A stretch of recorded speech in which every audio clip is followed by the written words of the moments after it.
see if we have. We wanna have at least some draft language.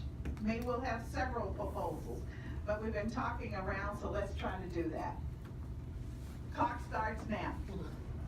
Can those of us on the phone email a proposal? Yes, you can send it in, that'd be great. And where should we send it? To Desiree or to you? Or both? It's coming in. Yes. Statehood at dc.gov. Oh, statehood.dc.gov, you can send it that way. And Okay, also thanks. to, why don't you also send a copy to, Desiree. what's Desiree Hoffman, sorry, Desiree, DESIREE, period, Hoffman, HOFFMAN, at dc.gov. and those of us who are sitting in the middle can just choose up a side. We just need, 25 words that are really gonna be something that someone will receive in 10, 15 seconds and know who we are. Oh, no, this is, no. Go around real quickly. And get, how about that? With all of I guess my biggest question is, just coming from this kind of sales background, people always want to know what's in it for them. So for a state that, doesn't really care, the question for me would be, what can we present to them that they would, how would they benefit from it? That's a very good Well, it's a hard question. That's a very Yeah. hard question. That's the- I mean, I get that's your the point. issue. I It's think very, that- I it's a think- very cogent. It's a very cogent point. I think what Pat initially said, having the representative, somebody there who has a connection with that group, that's what they get.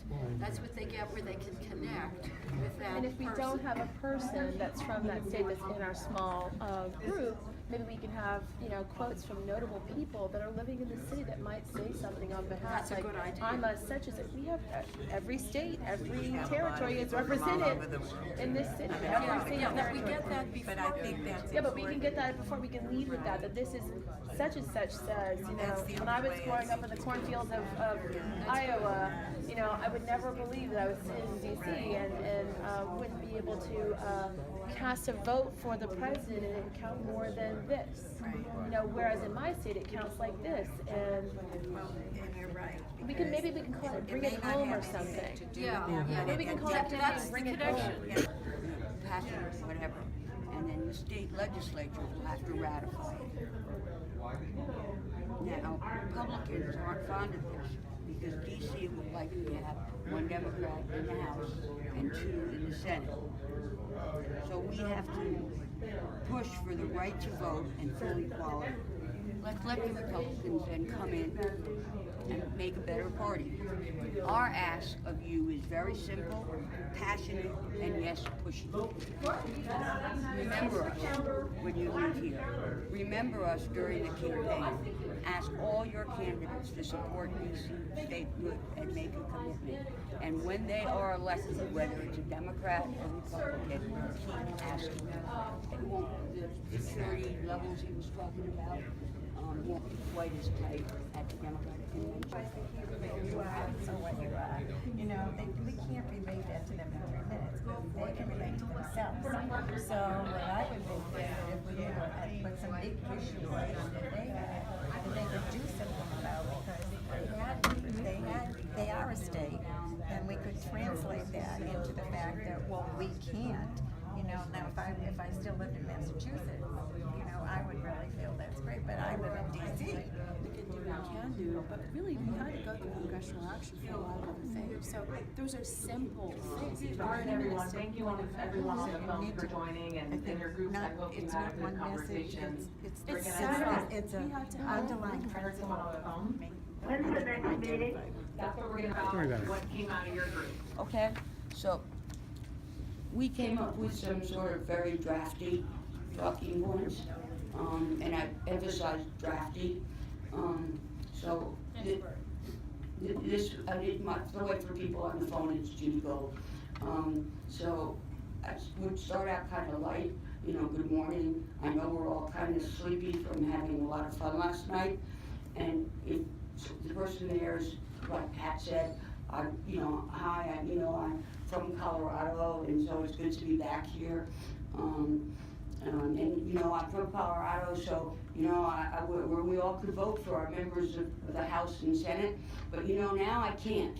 But like you know, I pay my taxes, and like you, I can vote for president, but I can't vote for, you know, members of Congress. But you also should know that in DC, 75% of the registered voters are Democrats, and we still don't have members in Congress. We are not equal citizens in this country.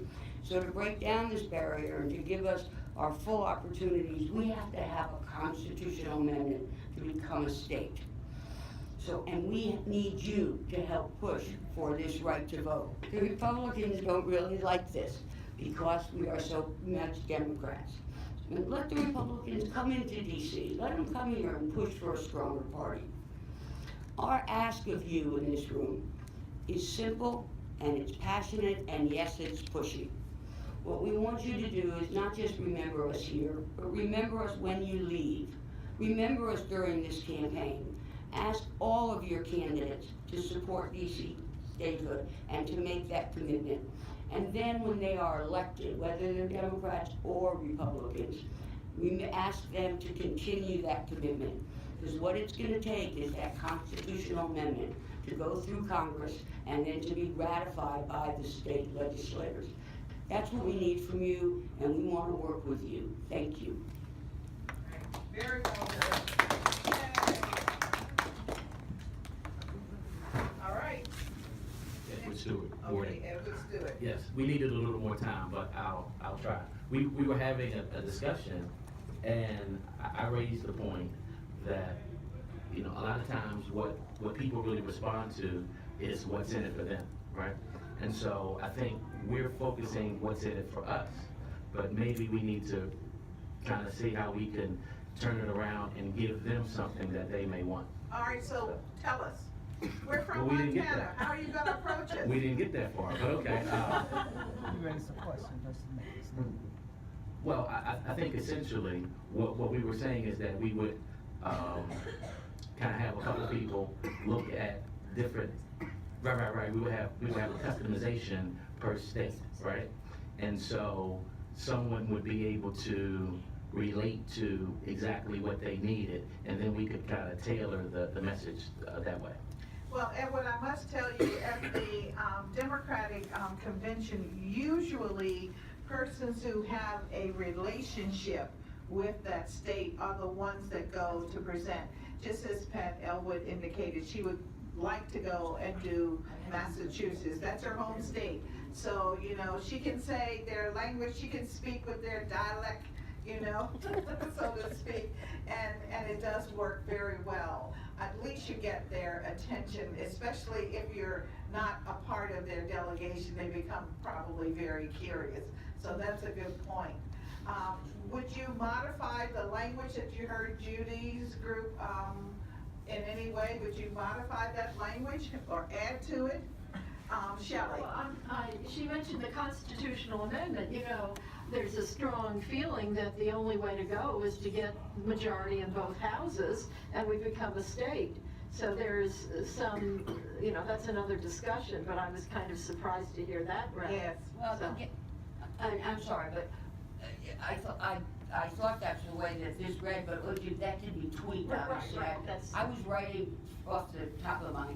All right. But it was a wonderful appeal of this, yeah, wonderful. The only thing the other point that we made is we would do research to see what was perhaps a really big issue there with their congressional representation, and the fact that they were a state was able to solve it and pointed out to them that they went that route, but we couldn't. Okay, so are we saying that perhaps we need to know more about current events in these states? What's on their table, what they're considering, and do we have the capacity in the next, let's say, 10 days to pull that information together if we're in earnest going to try and make an appeal? And that would be appropriate whether it's persons who are members of the official delegations or those that are going to be the helpers who maybe have friends who are going to convention and can call them up and say, hey, I want to come up and I want to talk to your delegation and I'm not an official, so how can you help me come by and see you at your hotel and have an opportunity to speak to members of your state delegation? But the problem with that is if we have people that aren't part of this or whatever, then we can't be assured that they'll use the right message. That's what our purpose for today is, to put together a message, at least a draft message. We want to have some continuity throughout this process. And so now let's hear from the other group. All right, you're on. Okay, I'm Caroline Petty, Ward 5. And we really made an attempt to be cogent and put together just a very cogent message without the passion or flowery language. And we also made an attempt to stay as positive about the message as we could. And we found as we were going along, sort of brainstorming, we were constantly rewriting away from the negative to the positive. So it's easy to slip into the negative, but we don't want to do that. So what we came up with as a cogent articulation of what we want is, we, the residents and citizens of the District of Columbia, we pay taxes, we fight in wars, we serve on juries, and we are seeking the same rights that all other Americans enjoy. And we're seeking a vote and a voice in Congress. Absolutely. Thank you very much. So we got past the first step. Excellent. Anyone on the phone want to give us a quick 10-second opinion on what you've heard? 10 seconds. Hello? Yeah, 10 seconds. Julie Aiken here. I'm getting terrific status. I don't know if you're hearing me. Yes. I would say more to individual members and perhaps even the old fossils on the Republican Platform Committee. I voted the first time in Iowa, came to Washington the day after Kennedy was elected, have never voted for Congress since, and I would really like to vote for a congressperson before I die. Before I die. Thank you. A great message. Thank you. All right, you tell us the next steps, please. Great. So thank you everyone for coming out today to the Cleveland-Philadelphia Working Group. I think we generated a lot of great ideas. The next steps are we will hold another meeting to be determined. You'll get that via email. We have about 2.5 weeks until we present our recommendations to the new Columbia Statehood Commission. They're really going to be taking it all in. And the gentleman over here, I can't remember your name, mentioned the budgetary impact. So some of the ideas you came up with around communications, around the leave behind, the goodie bags for the delegates, those have a budgetary impact. So we'll want to map that out a little bit more. The ask, we really focused in on that today. So I think really working through with the communications working group will be important there. And then really mapping out some of these other ideas. So we have a lot to do in a short amount of time. We have a compressed timetable. I think we have a suggestion from the group. No, I have a question for the two chairs of the Republican and the Democratic Party. Okay. If we are to be realistic in what we are proposing in this group, then I think it's incumbent upon, if you could let us know what is the reality of the security issue and when in fact it is possible to do anything, because otherwise we're just dreaming. If we can't know what is the best time and how to approach the delegates, if in fact that's impossible at all. Well, or should we go to billboards okay, and stations? Pat, we're not dreaming. There will be members of the Democratic and of course the Republican communities of the District of Columbia that will be officially at these conventions. So worst case scenario would be that we would create talking points and a strategy that they can use. Okay. So do not think that you're spinning your wheels. This is real. We're sincere about it, and we are having small beginnings, but I believe that you will find that if we have a strong proposal, that people will embrace it and work with us. Thank you. I just wanted to add though, and I know Councilmember Bonds hasn't had the security briefing on the Democratic side, but it will be really important to, because I think it is going to be more restrictive in the past. And certainly I was in New York, 2004, George W. Bush. You ride by 5 miles of protesters, then you ride into through the security zone. But this is going to be even more secure than we've seen in the past. And it almost seemed like they were going to have security at the hotels, which in terms of scheduling and logistics makes it extremely complicated to get into a hotel. I mean, obviously you're going to see more protesting most likely on the Republican side, but on the Democratic side, you just don't know. And in today's day and age, the hotels, I would think, need to be a little bit more secure than normally. Yes, if I might add to that point, one element of planning for participants at the Democratic convention is probably going to take the form of, if you are a speaker before delegations, your name probably has to be on a list. And as long as we have a process by which we can do that, get DC representatives on these lists, I think we'll be able to go into these hotels. I mean, after all, there will be security, but again, these are hotels where about 50% or 60% of their rooms are used by or reserved for the conventioneers. The rest of the rooms are open market, so surely they cannot restrict you unless they're asking for your room key. Now they may do that, and so if they're asking for the room key, I'm very hopeful that if we have names of representatives of our delegation on their list to speak, we might be able to do that. I'm not so worried about that now. I just want us to have a very strong message, know the direction we're trying to move in, and to make sure that, thirdly, we can have some effect on the platform committees at both conventions. The District of Columbia will have, and Democrats only get one position. You get two in the Republican side. But we also will have some influence, hopefully, on those that are selected, at the national level. So we think that the influence with the platform committee, and then the work that the delegates, the official delegates can do, and then, if possible, anything else that can be done through, social activities, the breakfasts and what have you, would be the way to go. And that's been sort of the tradition. But, the platform is number one. It has to take precedent. And how do we get access to the platform and get our message on? Or in the Republicans' case, how do they get that restrictive language out, that one line? And so Patrick's going to be working on that, and I'll be working on how we can get our message into the platform. So, Madam Chair, can I ask just one question before you close? Both parties have a process by which they select delegates.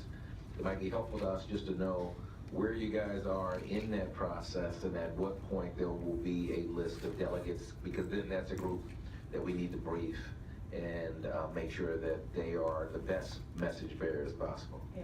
Well, I think the Republicans have already selected their delegates. Their determination process ended a few months ago. The Democrats, we do not end until after the June 14th primary. And then we have a couple of additional steps, and so technically we will not really have completed the process until the 23rd of June. So it's after we hold our, process as it relates to the statehood convention. On the Republican side, we were, and I don't blame the DC government on this, we were forced to move or to hold an independent election because the June 14th primary is within 45 days of the Republican National Convention. I did ask Mayor Bowser and the Chief of Staff to move the election, but they looked at me like I had 10 heads, so that didn't work out so well. And admittedly, it was the RNC who moved the convention back after far down the road. But I would suggest in the future that maybe we look at holding the elections a little bit, the local election a little bit earlier, so that we matter a little bit more. But we have 19 total delegates. The interesting thing there is that that's more delegates than Delaware and Vermont. That's as many delegates as Rhode Island and Hawaii. That's also more delegates than every territory except for Puerto Rico. So proportionately, we have a very large number of delegates. There is, on the Republican side, every state has less, it's a different formula, so you notice when they put the delegate counts up on TV, it's like 1,000 less delegates or something, so 19 is significantly more delegates, would be significantly more on the Democratic side. And as I said before, we elected them directly, so we never done that before. So needless to say, we have no former ambassadors and people who appear on Meet the Press like we normally do. These are just folks that were able to get elected. We have 10 Rubio delegates and 9 Kasich delegates. Well, listen, we're not going to be outdone as the Democrats in the District of Columbia. We have 18 that we elect in the District of Columbia. And, well, we have more. Our total delegation is 45. The 45 consists of 17 individuals who represent national organizations that happen to live in the District of Columbia. Primarily a lot of the labor unions, you know, and what have you. And then, of course, our mayor goes as the governor with governor status. Our 2 statehood senators go as automatic delegates as well. And we have a national committee man and a national committee woman, and they are considered automatic delegates. And then the chair and the vice chair of the party are automatic delegates. And so that's pretty much, I think that's our full complement in how we count our 45. But, you know, while the Republicans are saying, you know, we have a big complement of 19, well, DC has 18. And when you look at the board, we have more delegates than Delaware, Democratic delegates, Vermont, New Hampshire, just so you know, Rhode Island, I don't know about Hawaii, I'm just trying to remember the list off the... Oh, well, listen, we have more population, and so that ought to count for something. Exactly. And the number of delegates, what they call the base or district level delegates, are based on your Democratic population within your state. So. Do you guys want us to send these like draft talking points? Yeah, I'm gonna come get your talking points after this. I wanna thank everyone on the phone and in the room for coming today, and I especially wanna thank you, Councilmember Bonds and Pat Mara for joining, and Senator Brown and Strauss, who are here, for joining us today. So we will convene another meeting in between now and June 9th, so you'll be hearing from us shortly. Thank you again. Thank you.